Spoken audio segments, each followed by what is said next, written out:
Hola, soy el doctor Mauricio López Meneses, secretario de Sociedad Mexicana de Cardiología y secretario de Enseñanza del Instituto Nacional de Cardiología Ignacio Chávez. Hoy celebramos el Día Mundial del Corazón. Es un día de alerta para la salud pública, para que nos cuidemos más, para mandar un mensaje positivo y resaltar la relevancia que tiene esta enfermedad cardiovasculares en la mortalidad de nuestra población. Particularmente les quiero platicar de la importancia de la hipertensión arterial sistémica como una enfermedad relevante en nuestro país y en el mundo. Y la subtítulo no debe de ser una enfermedad silenciosa. Y verán ustedes por qué.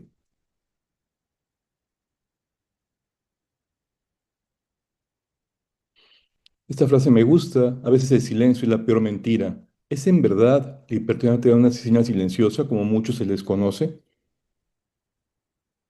La hipertensión arterial sistémica es una enfermedad más prevalente, la principal causa de mortalidad cardiovascular. En México se estima que va del 35 al 45% dependiendo del grupo de edad.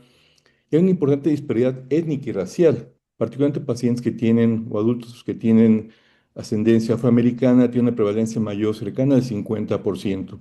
Y sin duda es un problema de salud pública grave, ya que la mitad de los pacientes, cuando menos, tienen un control médico subóptimo que los pone en mayor riesgo. Tenemos algún registro reciente de la encuesta nacional de salud y nutrición, donde la prevalencia fue prácticamente del 50%, pero 70% desconocían su diagnóstico. En esta clasificación de JNC, fíjense ustedes que prácticamente el 30% a nivel global tenía hipertensión arterial y la mitad lo ignoraba. Lo mismo ocurre en México. Prácticamente, si sumamos los grupos de edad, la mitad de los pacientes tienen hipertensión arterial, pero la mitad no han sido diagnosticados. Y de aquellos que tienen diagnóstico, solamente la mitad tienen un control de la presión arterial realmente óptimo. Por lo tanto, como ustedes se dan cuenta, el riesgo residual es sumamente importante. Hay muchos pacientes en riesgo, por lo que un primer mensaje, tenemos que insistir mucho en lo que es la detección de la hipertensión arterial a nivel poblacional. Aquí ustedes ven en este esquema que es un poquito complejo, nada más quiero que vean aquellos pacientes en verde más intenso tienen control óptimo, el verde más claro tiene un control subóptimo, en amarillo está diagnosticado sin tratamiento y en rojo, vean lo que abarca este sombrero rojo, son aquellos pacientes que no se encuentran diagnosticados. ¿Cómo altera la hipertensión arterial al organismo? Bueno, genera un efecto sistémico y es una causa directa de enfermedad cardiovascular que se puede manifestar con un evento cardiovascular, un evento cerebrovascular, con un evento aterotrombótico, que puede ser un infarto del miocardio, también daño renal, daño cardíaco. Entonces, afecta a nivel sistémico. Obviamente puede tener una afectación temprana, como una complicación aguda, como una hernia cerebral, o puede tener una complicación tardía, como puede ser una insuficiencia renal. Y este esquema del iceberg demuestra con más énfasis lo que es el infradiagnóstico de la enfermedad. Ven ustedes que prácticamente casi el 70% se encuentran no diagnosticados. Entonces, si calculamos, pues son millones de personas que aún no saben que son hipertensas. Y algo interesante es que aquí en este esquema vemos cómo por cada incremento que tengamos entre 10 y 20 milímetros de mercurio, el riesgo cardiovascular se incrementa. Vemos que prácticamente un paciente que tiene una hipertensión de 175, 105 en la forma grave, multiplica por 8 veces su riesgo cardiovascular de complicaciones. Y es donde vemos que tristemente muchos pacientes no están diagnosticados de hipertensión, o de hipercolesterolemia o de diabetes mellitus. Aquí vemos que la prevalencia, sin duda, la más alta de la hipertensión arterial en México, pero la diabetes no se queda atrás, somos el país que tiene más diabéticos a nivel de Latinoamérica. Y ven que desafortunadamente tampoco hemos podido reducir su prevalencia. Cada encuesta que hacemos de salud pública vemos cómo se sigue incrementando la prevalencia de hipertensión. Eso tiene mucho que ver con el estilo de vida, con el sobrepeso y obesidad, con el estrés. Es un conjunto de factores socioculturales y fisiológicos que hacen que la hipertensión siga incrementando. Y pues sin duda la hipertensión sigue siendo desde hace muchos años la principal enfermedad crónica que estamos enfrentando. Algo interesante también es darnos cuenta que por cada quinquenio y por cada década la hipertensión aumenta su prevalencia. Ven ustedes que en pacientes jóvenes entre los 30 y 40 años más o menos se tiene el 40% de prevalencia, pero como el paciente de 70 años o más, prácticamente 60% pueden ser hipertensos. Esto tiene mucho que ver con cambios vasculares, que las arterias se hacen más rígidas, además de otras enfermedades que pueden coexistir. Entonces, prácticamente uno de cada dos pacientes mayores de 70 años son hipertensos.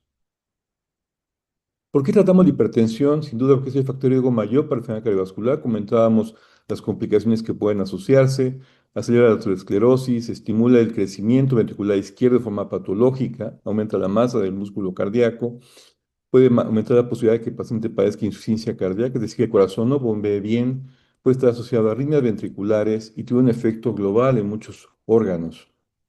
Aquí vemos algunos ejemplos. Ustedes ven esta imagen superior izquierda es la retina que tiene hemorragias retinianas.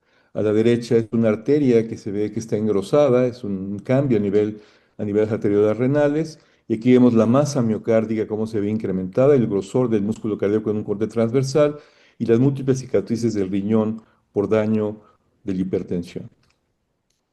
Aquí vemos un corazón a la izquierda de tamaño normal. Vean ustedes el espesor de su pared y vean cómo en una cardiopatía hipertensiva prácticamente duplica el grosor del músculo cardíaco, que eso al final puede conducir a una insuficiencia cardíaca.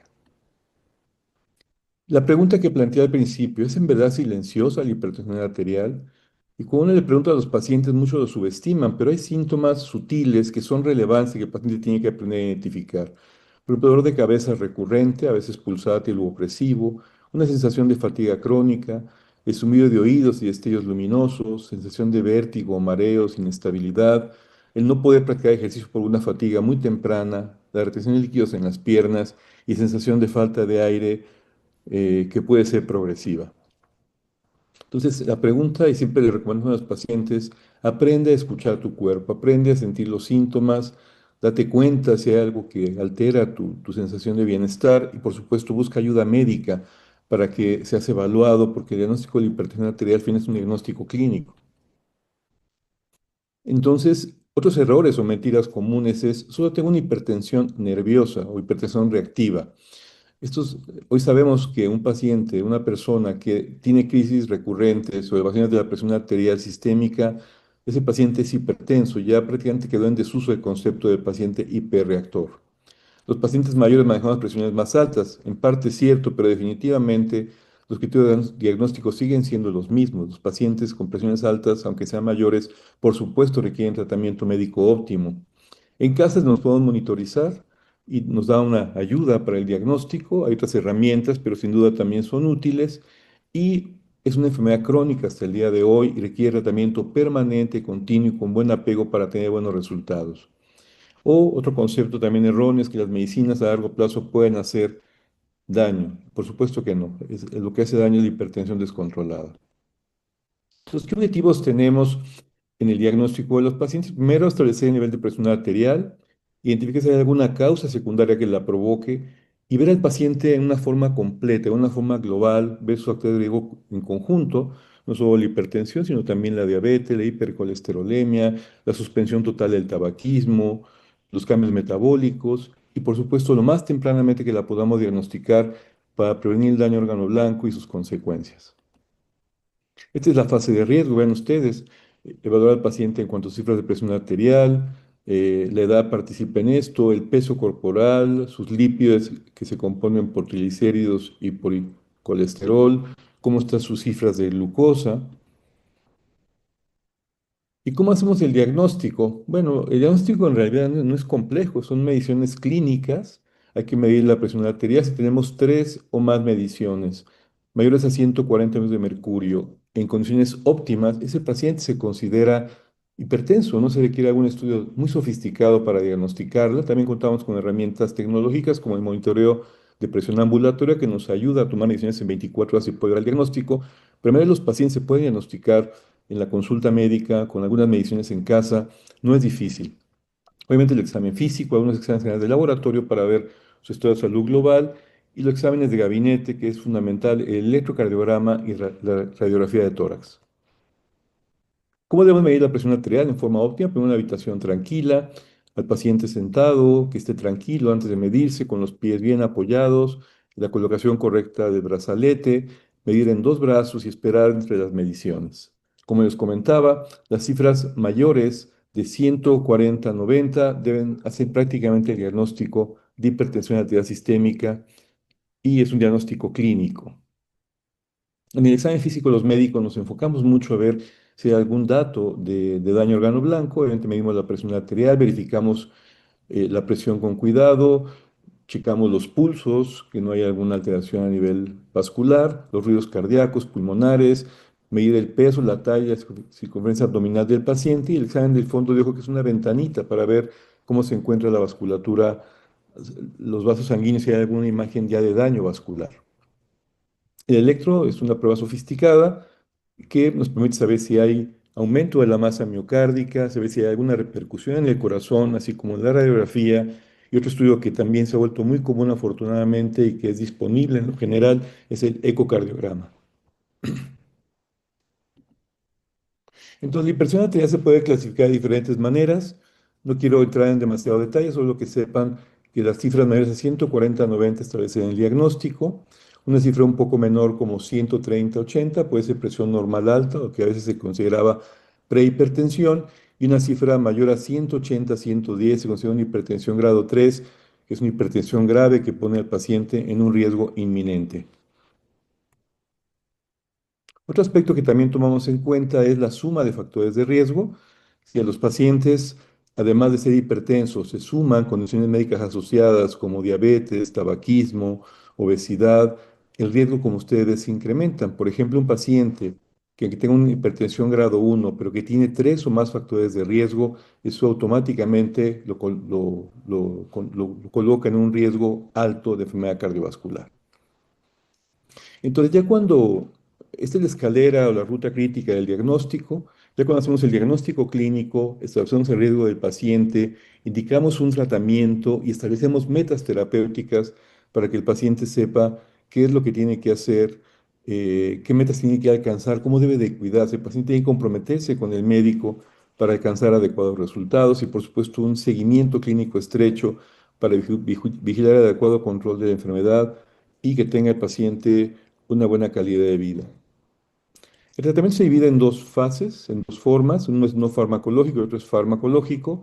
El no farmacológico implica cambios en el estilo de vida que por supuesto incluyen una dieta adecuada, el ejercicio físico de moderada intensidad, la suspensión absoluta y no negociable del tabaquismo, la reducción de peso, tratar de controlar el estrés, o sea, es decir, llevar un estilo de vida lo más saludable posible, una dieta hiposódica moderada, y tenemos por otro lado el tratamiento farmacológico, que en general iniciamos los dos tratamientos al mismo tiempo.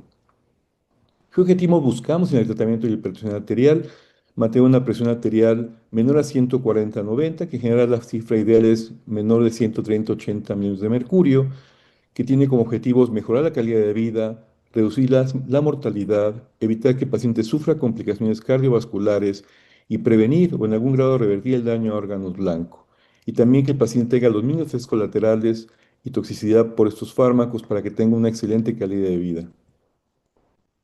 Estas medidas de estilo de vida que les comentaba, dejar de fumar, reducción de peso, ejercicio físico, dieta hiposódica, restringir el alcohol que es un bebedor realmente ligero y ocasionalmente, el aumento de la ingesta de frutas y verduras que contengan más minerales y disminuir el ingreso de grasas saturadas, particularmente un buen enfoque en la dieta mediterránea. Y contamos con muchos fármacos. Hoy en día, afortunadamente, la tecnología médica, la farmacología nos ofrece una variedad de fármacos que se agrupan en varios tipos.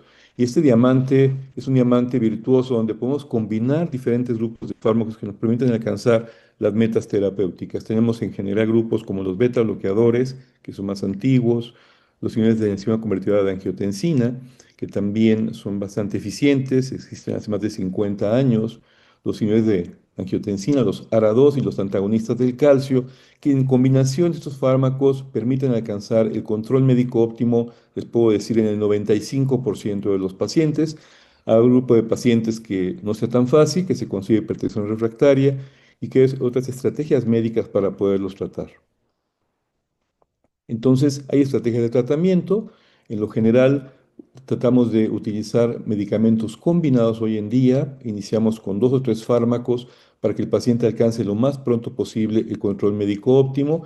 Y obviamente tomamos en cuenta factores individuales, la edad del paciente, si tiene alguna enfermedad asociada, el grado de actividad física, qué disponibilidad tiene en su lugar de origen o institución de seguridad social para que puedan tener apego al tratamiento médico.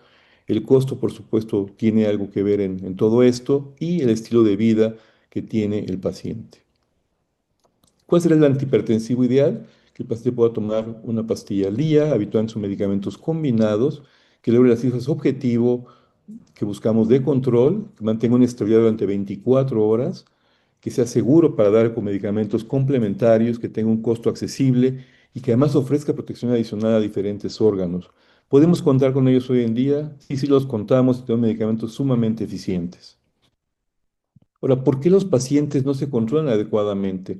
Hay varias causas de ello. Obviamente que el paciente tenga un mal apego al tratamiento médico y esto depende mucho de la comunicación del médico con el paciente, el no reforzar los cambios en el estilo de vida, el que el médico tenga una inercia terapéutica y acepte un control subóptimo, o que el paciente no comprenda bien cómo tomar sus medicamentos. Obviamente el costo es un factor relevante o que ocurran efectos colaterales que hagan que el paciente abandone el tratamiento. Entonces, en general, el objetivo de tratamiento para todo hipertensos que tengan la presión arterial menor a 140/90 y cuando tiene un riesgo mayor, siempre buscamos que sea idealmente menor a 130/80 como objetivo general de control terapéutico. Para concluir, quiero comentarles que la prevalencia de hipertensión arterial es muy alta en nuestro medio, la primera causa, la primera enfermedad crónica en nuestro país y requiere un control en su diagnóstico y un diagnóstico temprano para prevenir complicaciones. El médico tiene que hacer un interrogatorio cuidadoso, una exploración física y exámenes fundamentales para estratificar al paciente y dar un plan de tratamiento óptimo. Y como les comentaba, es una evaluación holística del paciente, conocer todos sus factores de riesgo, su estilo de vida, que el paciente no solamente controle sus cifras de presión, sino que tenga una mejor calidad de vida, prevengamos complicaciones y el paciente tenga una larga y fructífera vida. La monoterapia puede ser en algunos casos útil, pero es ineficaz también en muchos de ellos, por lo que en general ahora preferimos combinación de fármacos, que muchos vienen en una tableta y eso facilita mucho la posología. Y como les comentaba, el paciente tiene que ser tratado de una forma integral para que alcance el mayor beneficio a largo plazo. Les agradezco mucho su atención y nuevamente agradecer su participación en esta celebración del Día Mundial del Corazón 2025 de la Sociedad Mexicana de Cardiología. Les externamos un agradecimiento por ayudarnos a difundir este mensaje de prevención cardiovascular que hará que nuestra población pueda vivir más y mejor. Hasta pronto.